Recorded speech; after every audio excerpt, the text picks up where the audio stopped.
Na rotina de hoje em dia, nós não temos mais dado tanta importância à oração, não é? A gente acorda, já pega o celular para checar os grupos ali de WhatsApp, aí a gente vê as redes sociais, se arruma, toma café, vai para o trabalho, se estressa, volta para casa e termina o dia assistindo alguma série, talvez algum filme, até chegar a hora de dormir, para no dia seguinte fazer exatamente a mesma coisa. Então hoje nós perdemos muito dessa comunhão com Deus. E mesmo que nós ainda a tivéssemos, hoje em dia nós não somos mais ensinados na forma correta de se conduzir uma oração. O ensino tem sido cada vez mais contaminado ou pela teologia da prosperidade ou por qualquer outra coisa nesse sentido que tem sido cada vez mais propagada pela sociedade. Ao passo que a oração pura tem se perdido cada vez mais no nosso meio. E hoje eu queria falar um pouco com vocês justamente a respeito de como orar. Será que tem um jeito certo? Será que tem um jeito errado? A verdade é que sim, tem um jeito certo e tem vários jeitos errados. No vídeo de hoje nós vamos aprender um pouco mais a esse respeito, tendo como modelo justamente o nosso Redentor,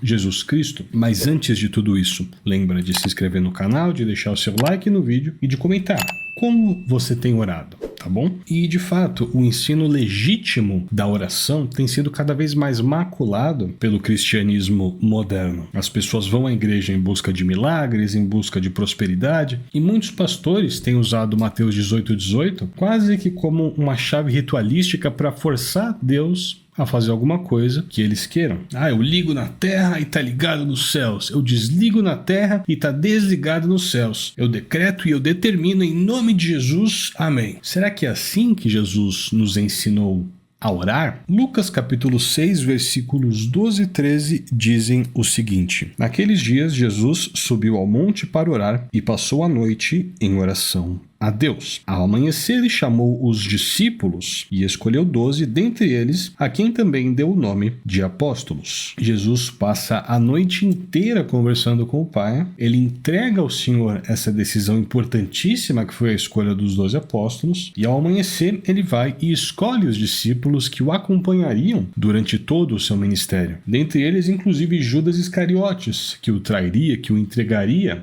aos fariseus, não é? Ao Sinédrio. Será que Jesus foi pego de surpresa? Será que ele não sabia disso? É óbvio que ele sabia. Mas nessa noite, Jesus fez a oração mais difícil e a oração mais importante de todas. E a gente vai falar também sobre essa oração hoje, tá? Mas uma coisa importantíssima é que Jesus, ele frequentemente se retirava para orar. Ele se retirava do ambiente, ele ia lá sozinho. Em Marcos 1:35, por exemplo, Jesus acorda ainda de madrugada, antes de amanhecer. Ele sai da sua casa e vai para um lugar deserto, onde ele fica lá orando. Em Lucas 5:16 isso também acontece. E o curioso é que isso vai na contramão das orações dos fariseus, por exemplo, aqui em Mateus 6, versículos 5 e 6. Jesus diz o seguinte: E quando orardes, não sejas como os hipócritas, pois gostam de orar em pé nas sinagogas e nas esquinas das ruas, para serem vistos pelos homens. Em verdade vos digo que já receberam a sua recompensa. Quando, porém, orares, entra no teu quarto e, fechando a tua porta,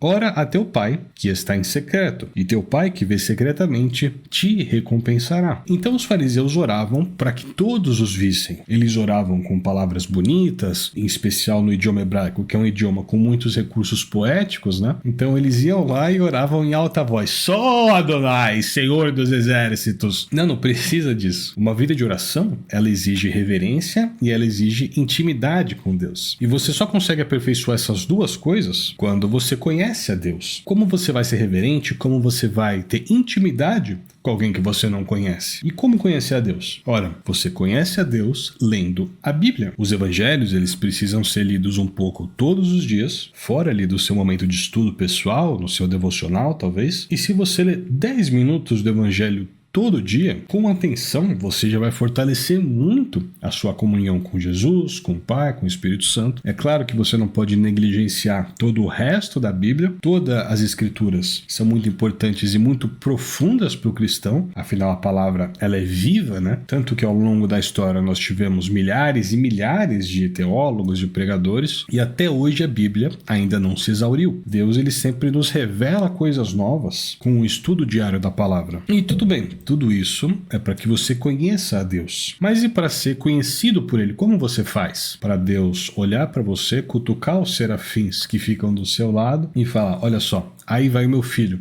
Ali vai a minha filha. O que você precisa fazer para ser conhecido por Deus nesse nível? Resumidamente, você precisa de uma vida de entrega total a Ele. Você precisa de uma vida dedicada à oração. Orar mais ação. E também você precisa de um conjunto de 4 letrinhas que eu ouvia muito quando eu era militar, tá? É o OBDC. Esse foi um dos dons espirituais de Abraão, inclusive. Enoque também, por toda a sua devoção, foi chamado de amigo de Deus. Imagina você sendo chamado de amigo de Deus. Isso é uma coisa muito especial e para isso você precisa descansar completamente nele. É aquele processo constante que nós aprendemos ali, por exemplo, com o óleo de unção, né? O óleo sagrado de unção. O arrependimento e a confissão de pecados, só Jesus não teve pecado algum. A santificação constante, afastar o seu coração das coisas mundanas e aproximar o seu coração das coisas sagradas, aproximar o seu coração de Deus, usar os seus talentos e as suas habilidades em prol do reino, fazendo isso com excelência. Jeremias 48:10 já dizia que maldito é aquele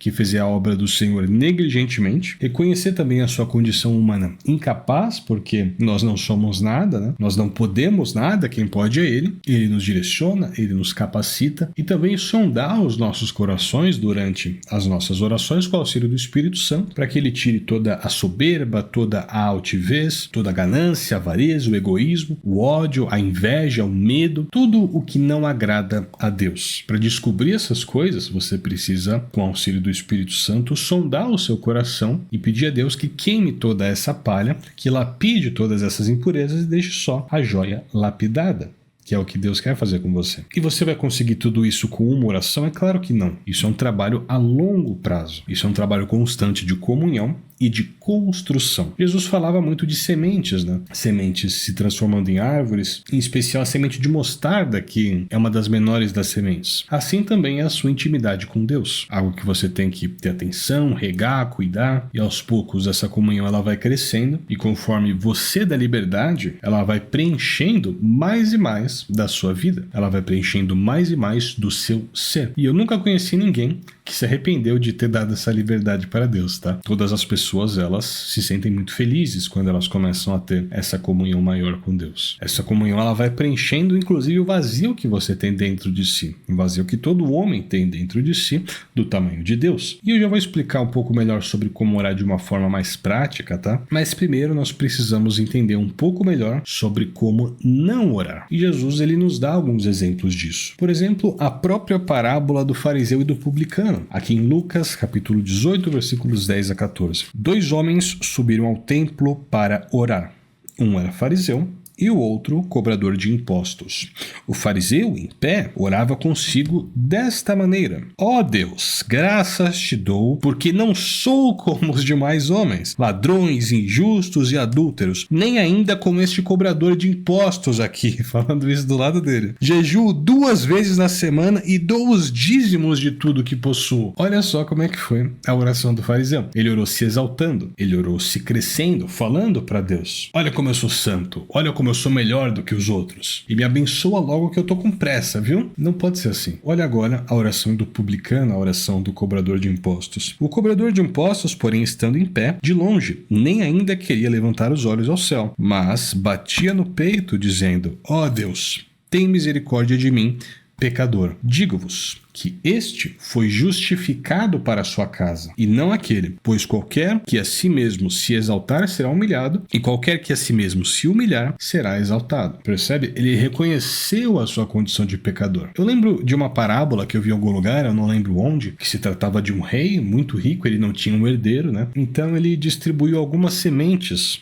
para os habitantes ali do reino dele. Aquele que fizesse aquela planta crescer melhor, mais bonita, aquele que trouxesse o arranjo mais bonito, esse seria o herdeiro. Então passou um tempo, chegou o dia onde os cidadãos apresentariam as suas plantas ao rei. Eles fizeram uma fila horizontal ali, de modo que o rei passou olhando um por um, né? Passou inspecionando cada um deles, e de fato todos os arranjos estavam muito, muito bonitos, até que ele chegou em um menino que estava segurando um vaso de terra, vazio, sem planta nenhuma. Então o rei perguntou a ele: ora, o que aconteceu com a sua planta, garoto? E ele respondeu: olha só, meu rei, eu reguei, eu medi a quantidade de água que eu regava essa planta, eu coloquei no sol pelo tempo cronometrado, Eu falei até mesmo com a planta, eu conversei com ela, palavras bonitas para que ela crescesse mais formosa, mas a planta não cresceu. Mesmo assim, eu trouxe o vaso aqui para te apresentar, conforme o Senhor determinou. E o rei olhou fundo nos olhos daquele garoto e falou: sim, eu dei a todas essas pessoas sementes mortas. Eu dei a todos eles sementes secas. E todos eles tentaram me enganar. Todos eles mentiram para mim. Todos eles mentiram para si mesmos, inclusive. Só você foi honesto. Só você me disse a verdade. Portanto, garoto, você será o meu herdeiro. Percebe? O fariseu, ele estava mentindo para Deus e mentindo para si mesmo. Ele estava tripudiando a Deus. O publicano não. O publicano reconheceu os seus defeitos, reconheceu a sua condição de pecador, reconheceu que ele não era perfeito, confessou a Deus os seus pecados e saiu da oração justificado. É assim que Deus quer que você ore, não se exaltando. Só que agora a gente entra em um pequeno paradoxo teológico. Sabe por quê? Em Lucas 18, versículos de 1 a 7, nós lemos o seguinte: Jesus contou-lhes uma parábola sobre o dever de orar sempre, sem jamais desanimar. Havia numa cidade certo juiz que não temia a Deus nem respeitava o homem, um juiz ímpio, um juiz soberbo. Havia também naquela mesma cidade certa viúva que ia ter com ele dizendo: faze-me justiça contra o meu adversário. Por algum tempo, não quis atendê-la. Depois, porém, disse consigo: ainda que não temo a Deus, nem respeito os homens, todavia, como esta viúva me aborrece, hei de fazer-lhe justiça, para que, enfim, não volte e me perturbe muito. Disse o Senhor: ouçam o que diz o injusto juiz. Não fará Deus justiça aos seus escolhidos, que clamavam a ele de dia e de noite, ainda que os faça esperar? A repetição da viúva foi louvada por Cristo. A perseverança dela nas orações que ela fazia, nessas petições que ela fazia ao juiz, foram honradas por Cristo. Em Lucas capítulo 11, versículos de 5 a 9, isso acontece novamente, olha só. Então ele lhes disse: qual de vós terá um amigo, e se este for procurá-lo à meia-noite, ele disser: amigo, empresta-me 3 pães, porque o meu amigo chegou de viagem à minha casa e não tenho o que lhe servir. Se ele respondendo de dentro disser: não me incomodes, a porta já está fechada e os meus filhos estão comigo na cama, não posso levantar-me para dar-lhe os pães? Digo-vos, ainda que não se levante a dar-lhe os pães, por ser seu amigo, se levantará. Todavia, por causa da sua importunação, ele lhe dará tudo o que ele precisar. Por isso vos digo: pedi e vos será dado, buscai e achareis, batei e se abrirá a vós. Mas agora sim a gente tem um problema, porque em Mateus 6, versículos 7 e 8, Jesus parece que se contradiz. Olha só: e orando, não useis de vãs repetições, como os gentios que pensam que por muito falar serão ouvidos. Não faça como eles, pois vosso Pai sabe do que necessitais antes de o pedirdes. Será que nós finalmente achamos uma das inconsistências bíblicas tão mencionadas pelos tais teólogos ateus? Isso tem sido inclusive uma febre agora nos Estados Unidos, né? Mas não, isso não é uma contradição. Na verdade, esse termo vãs repetições vem do grego batalogel, significa repetir sem pensar no que você está falando. No mundo antigo isso era muito comum, tá? Ao deus babilônico existiam algumas orações, por exemplo, que mencionavam o nome de Marduk 300, 400 vezes. Infelizmente isso foi herdado em um certo nível também pela Igreja Católica, né? Por mais que eu goste muito de alguns pontos do catolicismo e eu tenha muitos amigos católicos, isso não deixa de ser um fato. A repetição em forma de mantra muitas vezes é usada em orações prontas ali. Os fiéis às vezes ficam horas e horas repetindo orações decoradas sem pensar no que eles estão falando. Então nesse versículo Jesus fala contra essa prática. É claro que isso não proíbe que você ore salmos, orações prontas também. O nosso próprio Salvador nos ensinou um modelo de oração, o Pai Nosso, e eu oro o Pai Nosso todas as noites. O problema é você ficar repetindo tudo isso sem pensar no que você está falando, como se fosse um mantra. E você só ora assim sem apresentar a Deus as suas próprias palavras. Imagina se eu vou em um terapeuta, por exemplo, aí toda pergunta que esse terapeuta me faz, eu abro um livro ali, pego uma frase de Shakespeare e uso ela para responder esse terapeuta. Não falo nada de mim, não falo nada original da minha cabeça. Seria muito proveitosa a sessão, né? E pior, Imagina assim, toda pergunta que esse terapeuta fizer, eu pegar essa mesma frase de Shakespeare, de Camões, e eu ficar repetindo ela aloprado ali por 1 hora a sessão inteira. Provavelmente esse terapeuta ele vai te encaminhar para uma clínica psiquiátrica. Então não existe você ficar orando fazendo só isso. Ao passo que se durante a sessão com esse terapeuta você cita algum texto de algum livro, de algum poema ou de uma cena de algum filme, você menciona isso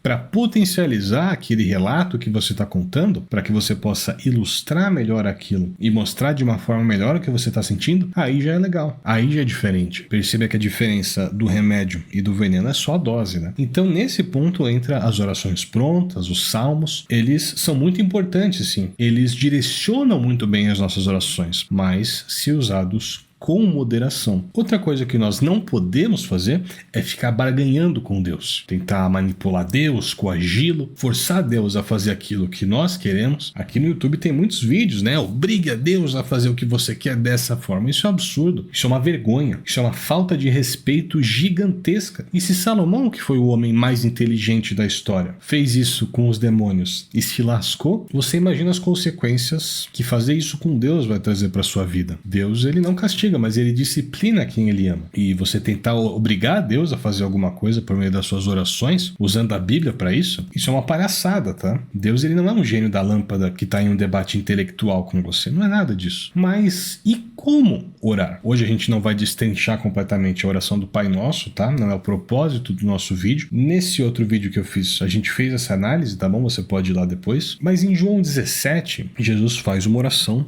muito importante. Eu não vou ler o capítulo inteiro aqui com vocês, depois seria interessante que vocês lessem, tá? Mas eu queria ler alguns versículos aqui. Então a gente vai ler João 17, versículos 24 a 26, pouca coisa. Quero que onde eu estiver, estejam também comigo aqueles que me deste, para que vejam a minha glória, a glória que me deste, porque me amaste antes da criação do mundo. Pai justo, o mundo não te conheceu, mas eu te conheci, e estes conheceram que tu me enviaste. Eu lhes dei a conhecer o teu nome, e continuarei a fazê-lo, para que o amor com que me amaste esteja neles, e eu neles esteja. Oração poderosa essa do mestre, né? Nesse capítulo inteiro, a oração de Cristo, ela denota uma grande intimidade, uma grande reverência ao Pai. Da mesma forma que nós também temos que ter. Não adianta querer orar por protocolo, orar para cumprir tabela, para checar ali na sua agenda de tarefas do dia algo que você já fez, orar sem amor, sem dar importância às suas próprias palavras, porque a palavra tem poder. Vale lembrar que Jesus é a palavra de Deus, né? Também não adianta nada ter aquela hipocrisia que nós fazemos antes de comer qualquer coisa, antes de tomar um cafezinho, por exemplo, né? Faça mal ou faça bem, em nome de Jesus, amém. Não, isso não é uma oração, isso é uma palhaçada. Eu não estou falando para você fazer o que eu faço, mas eu agradeço a Deus uma vez por dia pelos alimentos e bebidas. Logo quando eu acordo, peço a Deus que os purifique e pronto. Eu não fico agradecendo a todo gole de água que eu tomo, porque isso seria um fardo, não uma bênção. Isso se torna uma coisa hipócrita. O sábado mesmo, no Antigo Testamento, o sábado ele tinha 3 proibições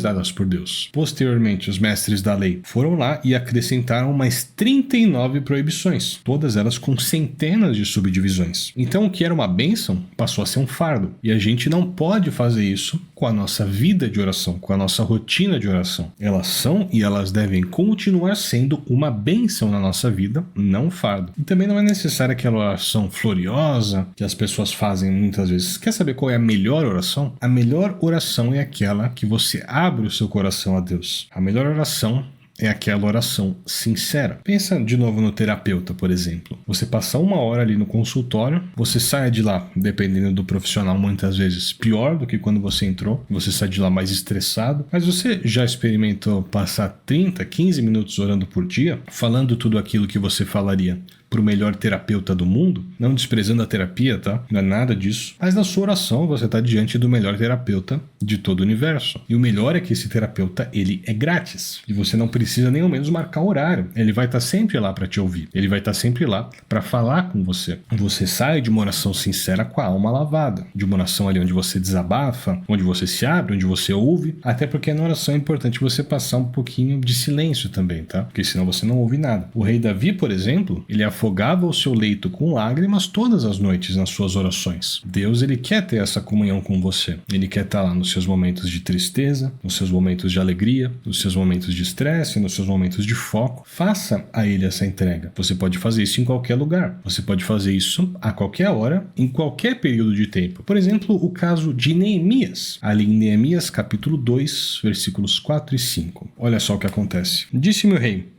o que me pedes agora? Então orei ao Deus do céu e respondi ao rei: se é do agrado do rei, e se o teu servo achou favor em tua presença, peço-te que me envies ajudar a cidade dos sepulcros de meus pais, para que eu a reedifique. Neemias, ele fez uma oração mental aqui. Ele estava diante do rei Artaxerxes. Ele não teria tempo de se retirar e fazer uma oração em voz alta, com palavras ali bonitas, não. Ele orou mentalmente, talvez até só em um pensamento e uma entrega da situação a Deus, porque ele não tinha tempo de fazer uma oração mais detalhada, mas mesmo assim Deus atendeu essa oração. Então, por mais que em regra a oração precise sim ser em voz alta, oração vem de orar, oratória, nesses casos específicos você pode também orar em pensamento ou, se não der tempo, até mesmo em sentimento, como foi um caso de Neemias aqui. Porque para Deus não existem barreiras, né? Quem coloca barreiras é o querubim rebelde. E uma vez que você já conheça mais passagens bíblicas, é interessante que você ore declarando a Bíblia também. Não é algo obrigatório, tá? Eu não vou nem dizer que isso potencializa a sua oração, porque Deus vê o seu interior, Deus vê o seu coração, mas isso te alinha com o divino. Você citar, por exemplo, uma situação que aconteceu na Bíblia, uma passagem, um versículo, talvez, ou algum trecho de um salmo durante as suas orações, isso faz com que você se identifique com aquele contexto, e isso facilita não só a sua concatenação de ideias, mas faz com que você se aproxime do Criador. Afinal, ele estava presente naquela passagem e você visualiza ele também presente